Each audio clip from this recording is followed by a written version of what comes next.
그죠? 좀 덥습니다. 고등학교 때 일입니다. 담임 선생님께서 공부하지 않는 학생들에게 공부 잘하는 방법을 알려주시겠다라고 하시면서 공부 잘하는 방법은 공부를 하는 것이다 라고 설명하셨습니다. 그러면서 한 달 공부 계획을 세우고 독서실에 가서 딱 한 달만 집중해서 공부하면 공부하는 습관과 태도, 공부하는 실력까지 모두 잡을 수 있을 것이라고 말씀해 주셨습니다. 저는 그 말을 듣고 소위 은혜를 받았습니다. 그래서 그날로 당장 저희 동네에는 독서실이 없어서 저희 동네에서 시내인 덕천 노타리에 있는 독서실을 한 달 끊었습니다. 그래서 제 마음에 선생님의 말씀대로 실천하겠다 굳게 다짐하고 독서실로 가서 책상에 앉았습니다. 그리고는 공부를 어떻게 할지 한 달 계획을 세웠습니다. 여러분, 공부 못하는 친구들의 특징이 절대로 지키지 못할 계획을 세우는 것이죠. 저도 그랬던 것 같습니다. 그리고 계획을 세우면서 책상을 보니까 책상이 너무 지저분했습니다. 그래서 주변을 깨끗이 치웠습니다. 그렇게 책을 정리하고 주변을 정리하니까 앉아서 한 1시간 30분 정도가 지났던 것 같아요. 그래서 일어나서 간식을 먹고 한 30분 정도 공부하고 나니까 피곤해서 집에 갔습니다. 여러분, 실제로 제가 있었던 일이에요. 이 일이 전형적으로 공부를 안 하는 친구들의 모습이었습니다. 그래도 저는 한 달 동안 시간이 될 때마다 독서실로 향했습니다. 그리고 그 시절 많은 친구들이 그랬듯이 독서실의 문화, 즉 옥상에서 다른 학교 여학생들과 좋은 담소를 나누는 경험을 하고 다음부터는 독서실에 가지 않았습니다. 여러분, 저는 선생님 말씀에 순종한 것일까요? 순종하지 않은 것일까요? 아무도 답을 못 하시네요. 네. 오늘 본문이 속해 있는 마태복음 5장부터 7장까지는 산상수훈의 말씀으로 알려진 말씀입니다. 거기에서 오늘 본문은 마지막 부분에 해당합니다. 여러분, 제가 결론이라고 이야기하지 않고 마지막 부분이라고 말하고 있습니다. 왜냐면요, 산상수훈의 결론은요, 마태복음 7장 12절이기 때문이죠. 제가 읽어드릴게요. 그러므로 무엇이든지 남에게 대접받고자 하는 대로 너희도 남을 대접하라. 이것이 율법이요 선지자니라. 여러분, 이 마태복음 7장 12절은 산상수훈의 결론이자 소위 황금률이라고 부르는 변하지 않는 가치의 말씀으로 여기는 말씀입니다. 그런데 오늘 본문은 이렇게 산상수훈의 가르침이 결론이 내려진 이후에 나오는 말씀입니다. 그러면 어떤 의미가 있을까요? 바로 산상수훈의 말씀대로 어떻게 하라?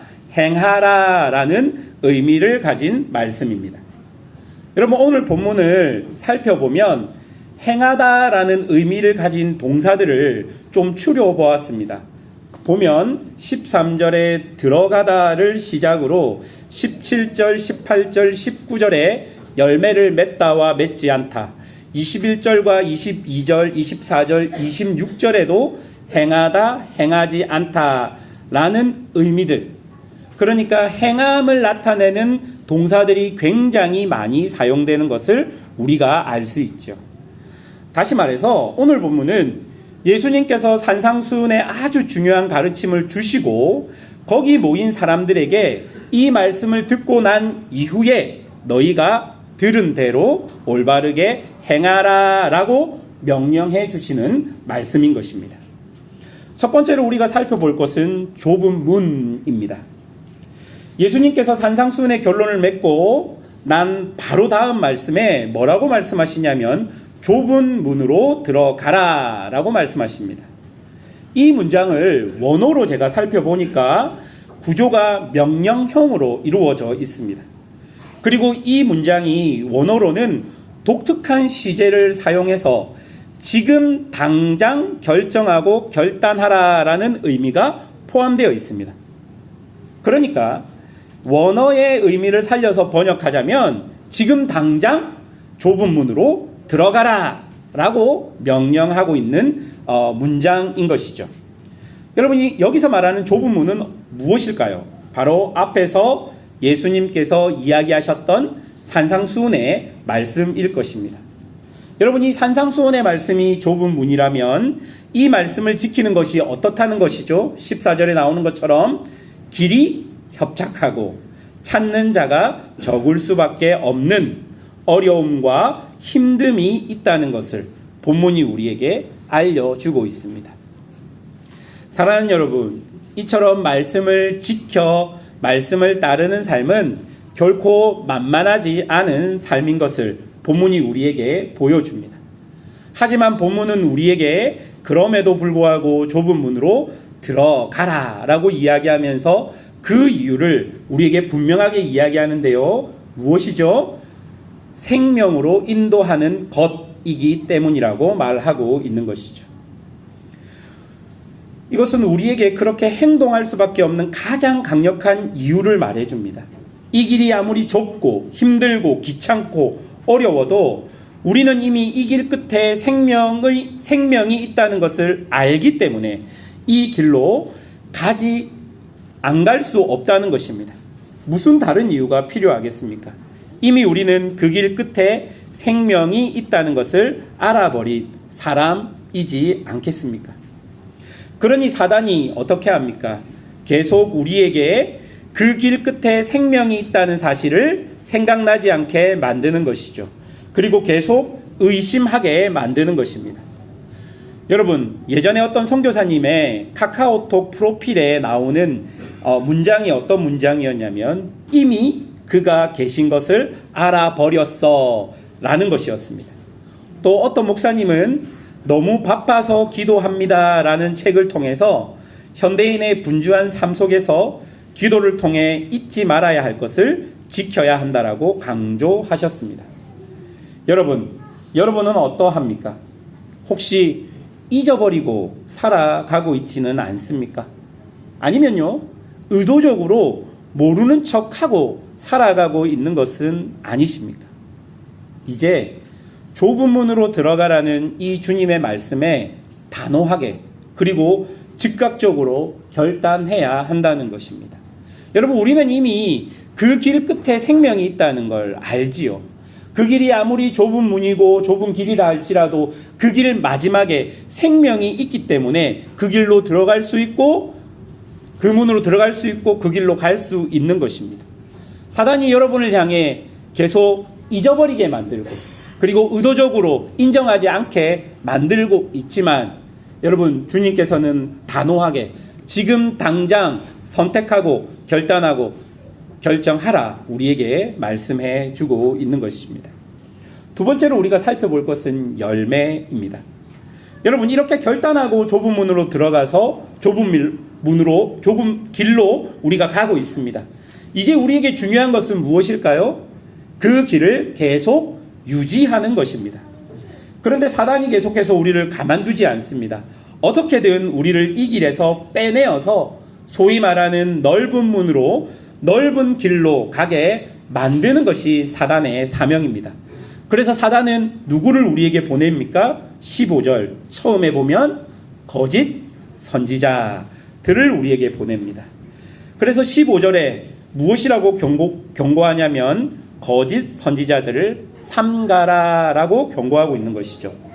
여기서 삼가라라는 이 단어는 조심하라, 경계하라, 신중하게 살피라라는 의미입니다. 왜냐하면 거짓 선지자들이 나타나면 그들은 내가 거짓 선지자다 라고 말하지 않습니다. 양의 옷을 입고 우리에게 다가옵니다. 그러나 그 속에는 노력하는 이리가 들어가 있는 것이죠. 왜 이렇게 가면을 쓰고 우리에게 다가올까요? 우리를 잡아 먹으려는 것입니다. 마치 고린도후서 11장 14절에 사단이 광명의 천사로 자신을 가장하듯이 거짓 선지자들이 양의 옷을 입고 우리에게 나타나는 것입니다. 그래서 우리는 뭐 해야 합니까? 분별해야 합니다. 16절 초반에 그들의 열매로 그들을 알지니라고 이야기했고 20절에도 이러므로 그들의 열매로 그들을 알리라라고 이야기합니다. 그리고 그 사이에 16절 후반부터 19절까지도 좋은 나무에서 좋은 열매가, 못된 나무에서 나쁜 열매가 맺힌다라고 말하고 있습니다. 그러니 여러분, 우리는요, 그들의 열매를 통해 분별할 수 있어야 하는 것입니다. 여러분, 이렇게 분별할 때 우리가 유의해야 하는 것이 있는데요. 한번 보실까요? 21절을 여러분 보십시오. 21절 다 같이 한번 읽어보겠습니다. 시작. 나더러 주여 주여 하는 자마다 다 천국에 들어갈 것이 아니요 다만 하늘에 계신 내 아버지의 뜻대로 행하는 자라야 들어가리라. 여러분, 우리가 여기서 알 수 있는 것은 좋은 열매는 말이 아닌 무엇이라고요? 행동이라는 것을 알 수 있습니다. 그런데 여러분, 말씀이 여기서 끝나는 것이 아니라 계속 이어지는데요. 22절입니다. 그날에 많은 사람이 나더러 이르되 주여 주여 우리가 주의 이름으로 선지자 노릇하며 주의 이름으로 귀신을 쫓아내며 주의 이름으로 많은 권능을 행하지 아니하였나이까 하리니. 여러분, 행동을 했다고 다 좋은 열매가 아니라는 거예요. 여러분, 우리가 읽었던 21절에는 말만 하면 안 돼, 너희 행동해야 돼 라고 이야기하는데요. 22절에는 뭡니까? 행동을 했어요. 기적을 베풀었어요. 놀라운 권능이 나타났어요. 그런데 그게 다가 아니라고 이야기하는 것입니다. 여러분, 실제로 그런 기적이 일어났다 할지라도 23절에 예수님이 뭐라고 하십니까? 23절 다 같이 읽어보겠습니다. 시작. 그때 내가 그들에게 밝히 말하되 내가 너희를 도무지 알지 못하니 불법을 행하는 자들아 내게서 떠나가라 하리라. 여러분, 그러니 말보다는 행동이지만 행동이라도 그 행동의 동기에 따라서 뭐가 될 수 있는 거예요? 불법이 될 수 있는 거예요. 그 행동의 동기에 따라서 나쁜 열매가 될 수 있다는 것입니다. 여러분, 예수님 시대의 바리새인들과 서기관들을 한번 생각해 보십시오. 그들은요, 율법의 조항을 모두 다 지켰습니다. 기도를 드렸고 금식을 하였습니다. 그들은 구제에 대한 모든 것들을 완벽하게 지켰습니다. 여러분, 또한 부자 청년을 생각해 보십시오. 그도 모든 것을 지켰습니다. 하지만 그들에게 그 행동을 하게 만들었던 그 속에 동기가 무엇이었습니까? 사랑하는 여러분, 어떤 사람을 볼 때 그 사람의 행동의 동기를 파악하는 것은 결코 쉽지 않습니다. 보통 사람들은 내가 좋아하는 사람은 참 선생이라고 생각하고 싫어하는 사람은 거짓 선생이라고 생각할 수밖에 없습니다. 하지만 오늘 말씀을 보면 그것은 아닙니다. 그래서 참 분별하기가 쉽지 않고 어렵습니다. 여러분, 요즘 여러분 느끼는 게 무엇입니까? 날이 갈수록 분별하기 쉽지 않구나. 날이 갈수록 진짜가 가짜처럼 보이고 가짜가 진짜처럼 보이는 시대와 세상을 우리가 살고 있는 것이죠. 여러분, 그렇지 않습니까? 무엇이 참이고 무엇이 거짓인지 모두가 다 성경 말씀으로 이야기합니다. 여러분, 거짓 선지자라가 할지라도 그들도 성경 말씀으로 우리에게 교훈을 줍니다. 무엇이 옳고 무엇이 그른지 모두가 뒤죽박죽 되어버린 것 같습니다. 진리와 기준이 흔들려 버려서 무엇이 정말 참인지 거짓인지 찾기가 너무 힘든 세상을 우리가 살아가고 있는 것입니다. 어떤 학자는 이렇게 이야기합니다. 요즘 시대의 리더들을 잘 분별하는 방법은 자신이 믿음 안에서, 말씀 안에서 사는 방법밖에 없다라고 주장하기도 합니다. 여러분, 이 말이 이해가 되십니까? 이분이 이런 말을 한 까닭은 요즘은 교회도 리더도 결국은 개인이 선택하기 때문일 것입니다. 결국 여러분, 내 안에 무엇이 있느냐, 내가 어떤 사람이냐, 내 안에 무엇으로 채워져 있느냐, 여러분, 이것이 분별의 아주 중요한 기준이 될 수밖에 없다는 것입니다. 결국 자기 자신을 말씀으로 채우지 않으면 절대로 분별할 수 없다는 것입니다. 여러분 안에 말씀으로 채워 있지 않으면 이 사람이 거짓 선지자인지 참 선지자인지 그 사람의 행동으로는 분별하기가 쉽지 않은 시대라는 거예요. 그러니 여러분 스스로도 자신이 어떤 열매를 맺고 있는지 생각해 보십시오. 여러분들이 하고 있는 신앙의 행동은 정말 그 동기가 무엇인지 한번 생각해 보십시오. 여러분이 하는 신앙의 행동이 자기 자신을 드러내고 상대방을 깔보는 것이라면 그것은 나쁜 열매가 될 수밖에 없습니다. 성경을 읽어내고 묵상을 하고 하나님의 말씀대로 살아가려는 몸부림이 우리를 예수님을 닮아가게 만들지 않고 오히려 더 견고한 진을 구축해서 바리새인처럼 우리를 만들어 간다면 그 행동조차가 잘못된 것입니다. 외부에 거짓 선지자가 있다면 우리 안에는 거짓된 자아가 분명히 존재합니다. 여러분, 거짓된 자아가 여러분 스스로를 속이게 만듭니다. 그래서 여러분 진짜 마음이, 진짜 내면이 무엇인 줄 보지 못하게 만드는 것이죠. 사랑하는 여러분, 자기 자신의 신앙이 정말 말보다는 행동으로 표현되고 있는지, 또한 그 행동의 동기가 정말 선한 것인지 여러분 스스로 여러분 속을 한번 분별해 보시라는 거예요. 여러분 안에 거짓된 자아가 여러분의 모든 것들을 인정하지 못하게 감추고 있는 것은 아닌지 한번 분별해 보시라는 것이죠. 결국 여러분이 어떤 사람인지, 여러분 안에 무엇으로 가득 차 있는지가 분별의 아주 중요한 기준인 것을 꼭 기억해야 할 것입니다. 세 번째로 살펴볼 것은 반석 위에 지은 집입니다. 여러분, 말씀을 그냥 실천하고 적용하는 것이 그냥 순수하게 하면 좋은데 그게 아니라 결단하고 분별하고 무언가 좀 비장하게 그리고 복잡하게 이렇게 해야 된다는 게 참 쉽지 않고 어렵다라고 생각합니다. 저는 말씀을 준비하면서 이 말씀 본문을 읽으면서 제 속에서 어떤 질문이 있었냐면 거참 어렵네, 거참 고려해야 될 것도 많고 생각해야 될 것도 많네 라는 생각이 들었습니다. 그런데 여러분, 왜 그럴까요?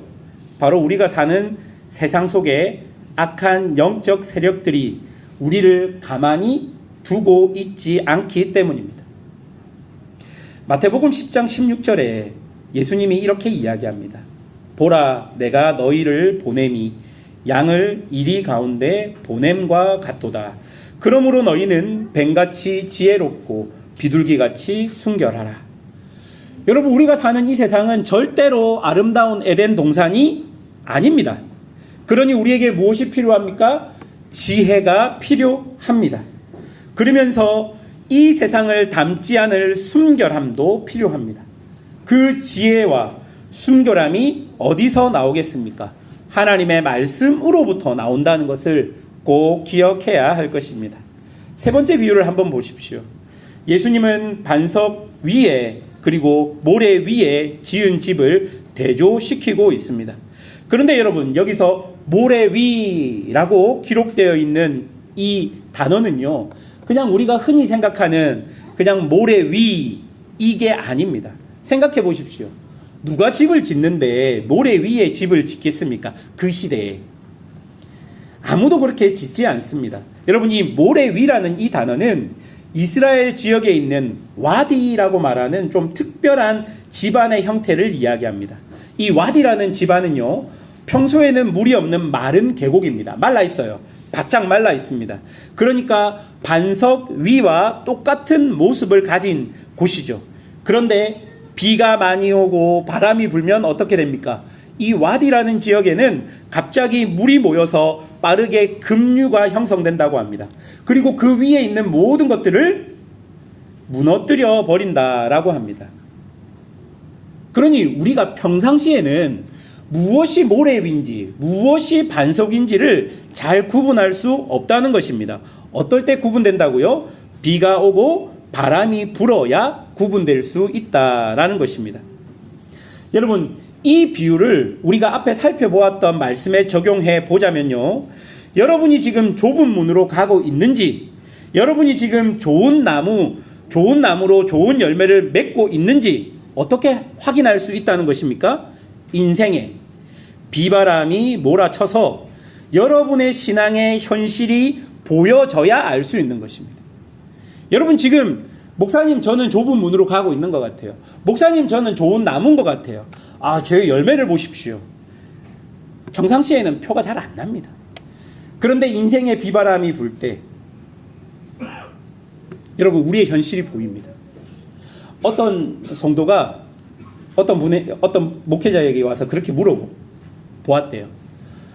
목사님, 제 신앙의 현실을 제가 어떻게 분명하게 알 수 있을까요? 그렇게 이야기했대요. 여러분, 그 목사님 뭐라고 이야기한 줄 아십니까? 돈이 없으면 됩니다. 그렇게 이야기했대요. 여러분의 신앙의 현실을 보기 위해서는 인생의 비바람이 몰아쳐야 하지요. 여러분이 정말 가고 있는 길이 좁은 길인지, 여러분이 정말 좋은 나무로 좋은 열매를 맺고 있는지. 그런데 여러분, 저는 이 반석 위에 지은 집과 모래 위에 지은 집의 비유를 보면서 제가 살아왔던 삶에 적용해서 생각해 보았습니다. 그런데 제가 생각하고 결론 내린 것은 하루아침에 반석 위에 집을 지을 수 없다라는 생각이 들었습니다. 저의 경험으로는 그동안 저의 인생에 비바람이 불 때마다 저는 매번 저의 것들이 다 휩쓸려 내려간 것 같았습니다.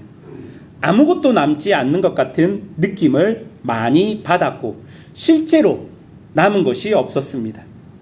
하지만요, 시간이 지나서 다시 주섬주섬 일어나 또 집을 짓기 시작합니다.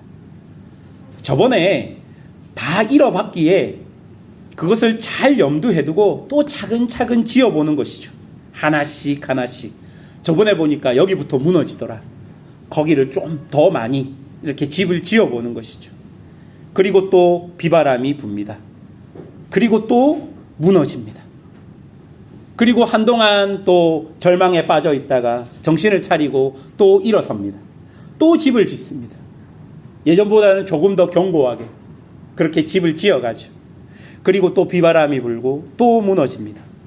여러분, 저의 인생의 삶 속에서 저의 믿음을 제가 확인해 봤을 때 이런 무너지고 다시 세우고 무너지고 다시 세우는 일이 아주 오랫동안 반복되었던 것 같습니다. 그래서 이제야 저의 나이에 때 맞는 어느 정도의 집을 지을 수 있던 것 같습니다. 물론 제가 생각할 때 또 비바람이 치면 무너질 수밖에 없을 것입니다. 그런데 여러분, 그렇게 무너지고 일어나 다시 짓고 무너지고 일어나 다시 짓고 하면서 제가 배웠던 것은, 제가 이렇게 습관적으로 저에게 학습되었던 것은 다시 일어날 수 있구나 였던 것 같습니다. 그래서 제게 반석 위에 집을 짓는다는 것은 어떤 노래처럼 저 푸른 초원 위에 그림 같은 집을 짓는 그것이 아니라요, 비바람이 불 때마다 내가 반석인지 알고 세웠던 그곳이 와디인 것을, 모래 위인 것을 경험했던 것 같습니다. 그러면서 점점 더 반석 대신 예수님의 말씀을 통해 조금씩 더 반석에 가까워지는 경험을 했던 것 같습니다. 무너지고 넘어져도 다시 일어날 수 있고 다시 지을 수 있는 것이 바로 그것이 반석 위에 사는 삶이구나라는 것을 제가 경험적으로 알아갔던 것 같습니다. 사랑하는 여러분, 우리는 수백 번, 수만 번 모래 위에 집을 지을 수밖에 없는 존재입니다. 그러나 그럼에도 불구하고 우리의 진정한 반석 대신 예수님은 다시 우리를 일으키셔서 조금 더 반석에 가깝게 우리를 이끌어 나가고 있는 것이죠. 그러니 여러분, 무너졌다고 다 끝난 것은 아닙니다. 어떤 집사님이 저한테 그러더라고요. 목사님, 제가 자녀를 위해서 10년 동안 기도했어요. 여러분, 10년 동안 기도했어요. 근데 변한 게 없잖아요. 제 마음에 언뜻 드는 생각이 집사님, 아들이 10년만 살고 말 거예요? 그런 생각이 들었어요. 여러분, 그런 실패의 반복이 결국 우리를 더 굳센 반석 위에 서게 만드는 것입니다. 여러분이 지금 무너져더라도 여러분 괜찮습니다. 지금 끝난 게 아니잖아요. 여러분 인생 여기서 끝난 게 아니잖아요. 여러분이 완전히 인생 완전 망했다 아니잖아요. 다시 우리에게 주님께서 시간을 주고 일어날 힘을 주신다면 그것이 바로 우리에게 반석인 것을 기억해야 할 것입니다. 말씀을 맺겠습니다. 예수님은 산상수훈의 본 말씀을 다 마치시고 거기에 사람들을 향해서 그 말씀대로 살아갈 것을 명령하시면서 좁은 문으로 들어가라는 결단과 거짓 선지자들을 구분할 분별과 그리고 자신을 반석과 같은 말씀과 우리 구주 예수님 위에 세울 것을 요청하고 있습니다. 사랑하는 무석연합교회 성도 여러분, 말씀을 듣고 난 후 우리는 이제 그 말씀에 나를 걸고 살아가야 합니다. 그러니 여러분 결단하십시오. 여러분 교회를 다니는 것으로 끝내지 마시고 결단하십시오. 오직 예수님께서 내 인생의 주인이시다는 것을 결단하고 주인 되신 예수님을 인정하며 살아간다면 좁은 문 좁은 길이라고 할지라도 그 길에서 생명을 만나게 되는 것입니다. 그러니 여러분 포기하지 마십시오. 또한 그 어떤 거짓의 공격에도 그 거짓을 분명히 보고 마주하여 분별하십시오. 두려워도 걸어가십시오. 그러기 위해 우리는 변하지 않는 영원한 말씀 위에 내 자신을 세워놓고 말씀이 역사하는 그 경험을 해 나가야 할 것입니다. 사랑하는 여러분, 한국교회에 많은 사람들이 교회 안에도 불신자들이 많다고 하고 회심하지 않은 자들이 많다고 합니다. 여러분 어떻습니까? 여러분 정말로 하나님 믿고 계십니까? 여러분 정말로 예수 그리스도께서 내 인생의 주인 되신 것을 믿고 계십니까? 믿어지지 않는다고 할지라도 여러분 결단하시고 좁은 문으로 들어가십시오. 그곳 안에서 생명 되신 주님을 만나게 될 것입니다. 그렇게 믿음으로 살아가는 성도들이 되시기를 주님의 이름으로 축원합니다.